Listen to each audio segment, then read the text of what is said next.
Hi there, I'm Mara again from Samsara Holistic Counselling, and this is a video about mental health. I'm going to be sharing some tips on mental health. First of all, I just want to say that I actually don't like to use the term mental health. I use state of being because mental health is just being. It's just being. Whatever you're experiencing, however you're feeling, it's just a state of being, rather than seeing it as something that means there's something wrong with you, because actually we all experience these state of beings. There's a scale, but we all experience mental health.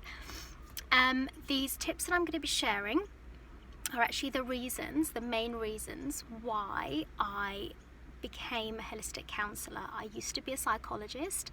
I changed my career. I chose to be a holistic counsellor because I realised that there are lots of things that I wasn't doing as a psychologist that I wasn't taught, and I found it holistically and all these things that I'm going to be sharing with you actually to be the most effective way of improving mental health.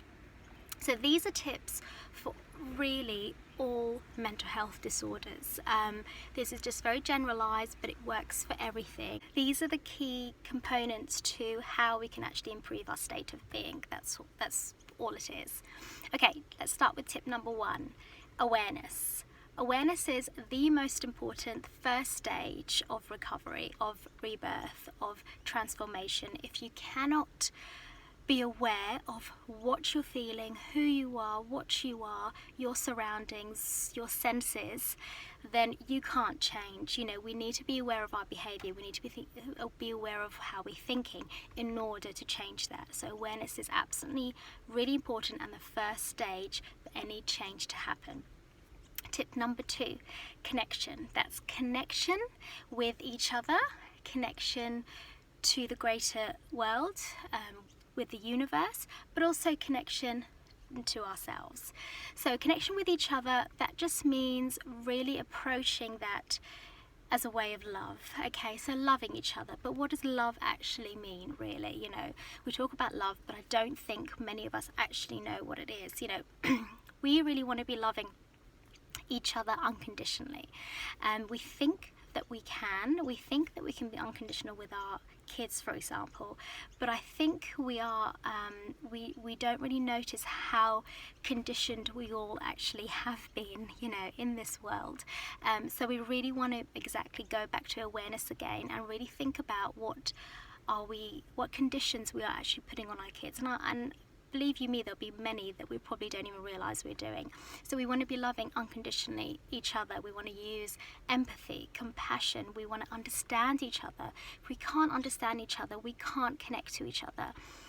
But one of the anchors that I found for me, when I was learning to connect with other people, was actually realizing that we are all essentially the same. We're all the same. We're from the same place. We think, we feel, we struggle, we experience. We are all the same, no matter what we're wearing, no matter how we might seem on the outside. We are all essentially the same, and that I found is one of the best ways. If we understand that, then we can easily, hopefully, connect with each other. Okay, then it's connection with the greater world. So that's going back to nature, staying in nature, meditating in nature, sensing things around in nature. How can we connect to the things around us, to this universe? Because we are this tiny little speck in this massive place, and we need to realize that. And also we want to be connecting back to ourselves. When we're children, what happens, because of the way we all brought up, really, is that we end up breaking apart almost, ending up having 2 different personas, and that's why we get confused, partly why we get confused when we are older. So we want to go and connect back to the what and the who we were, and that would absolutely have massive impact on our mental health. Okay, tip number 3. This is the tip that turned my life around 100% from this misery guts, depressive, don't know who I am, what I am, to okay, now I understand, to making me feel much better, much happier in my life. and that is spirituality. I think spirituality, to some degree, might be seen as almost like a cult. You know, we don't really understand it, we just say it. It's almost like a trend, or maybe even religion, you know. But actually spirituality, and actually it's part of religion as well, spirituality is something that's already in you, something that you are, something that's all around us. It's the unknown. It's very hard to explain what spirituality is, but it is unknown, and you can absolutely sense it, and you can absolutely reconnect to it. It is who you are. And without spirituality, and I think that's why this society is really the way it is, because we have not reconnected to spirituality. Without spirituality, we cannot improve mental health. Let me tell you, it's just not possible. We need to connect back to spirit. Tribal people know that. That's how they live their lives. You know, they also live their lives with connecting with each other, which is the point that I was making before. But they go with spirit, okay? They know that's how they tend to be happier than we are. With spirit as well, the whole conversation about spirit, a lot of it comes also to the dark and the light, the whole concept of dark and light. We need to be, in mental health, we all need to be feeling and being in that darkness. So whether it's misery, depression, anxiety, whatever it is, it's all essentially the same anyway. Whatever disorder you might want to label, it's all the same thing. It all comes from the same place, which is you. So the healing can only occur, the healing of all these disorders can only occur if you stay in that darkness, if you just go with it and you just go with that flow, because that's the only way you can learn. And unless you learn, you can't grow and you can't move on to the light. So you need to be in the darkness. If your body, if your thoughts, if everything around you seems to be telling you, you know, dark, dark, stay here, you know, misery, depression, then rather than resisting, which is what we do, we need to just be in it. Stop resisting and just be in it. And then you can learn, and then you grow, and then you can change.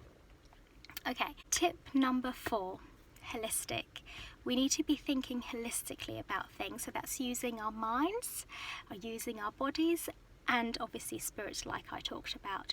So we can recondition our minds, we need to be healing our bodies, we need to be thinking about what we're eating, what we are drinking, you know, are we eating enough nutritious foods, are we moving our bodies? You know, a lot of us are just, well, some of us at least work 9 to 5 and we just sit on desks, you know, on the computer. Not good for our eyes, definitely not good for our bodies. We need to be moving, and obviously spirit as well. So we need all three. We need holistic for mental health to improve. Again, this is why I moved from standard psychologist to holistic counsellor. Because unless it's holistic, healing is very difficult to do. In order to heal, we need to be working through things holistically. Okay, tip number 5, internal guided system. This is what's already inside you. This is your gut. This is when you talk to yourself. It's your internal voice. We need to be listening to our internal voice. We need to be listening to our gut. That's how they did it in tribal times. They listened to their gut. You know, there is actually a science to gut, and that's just using your wisdom to be able to guide yourself. So we need to be thinking about our internal guided system through this as well. Tip number 6, alignment. That just means being in alignment with who you are and what you are. We all have a life purpose, and it's probably, the message is probably there all the time, but we just don't listen to it. So we need to be listening to things, using our internal guided system, our spirituality, to really understand, to really learn who we are, what we are. Who are you? What are you? What do you want in your life? You know, what is it that feeds your soul? What is it that makes you feel happy? You know, are you on your life, Are you living your life through your life purpose, or are you resisting everything in your life and doing something completely different? Because when you resist, guess what? That only brings unhappiness. So we need to be in alignment with what we are, with who we are. Final tip number 7, taking power back. We need to take power back over ourselves, over our minds. In the society that we live in, I think we are living in a very powerless society, where we feel like we don't have power, we feel like we don't have any control over things. And in fact, I don't like to use the word control, because control is something that comes and goes. We like to think that we can control things, but actually we can't. But we can take power back, because we do have power. Power is in us. We are actually all powerful beings, but we just need to realize that. The way we are in this society, this has been reinforced. The whole idea of powerlessness has been reinforced. For example, if you think about your relationship, how many times would you ask your partner to do things for you? Why is that? Is it because you feel like you can't do it? Is it because that it's been conditioned in you to believe that you actually can't do it? A man has to do that, or a woman has to do that. And there are obviously other examples as well, like the Black Lives Matters rights, the whole event that happened there. That's because we feel like we don't have power. That idea of powerlessness has been reinforced in all of us. So we need to connect back to that power, take power back over ourselves, over our lives, over our minds. And that is the final way of overcoming, of healing mental health. And I really do just want to state, because on a final note, that we will experience mental health, all of us will experience mental health, state of being, all our lives. But with these tips that I've shared with you, you can absolutely improve things, and you can see things through a different perspective that will absolutely make you feel much happier in your life, and you will feel so much more grounded and grateful and content in what you are and who you are and how you're living your life. And that's an important point to make as well. Okay, until next time, take care.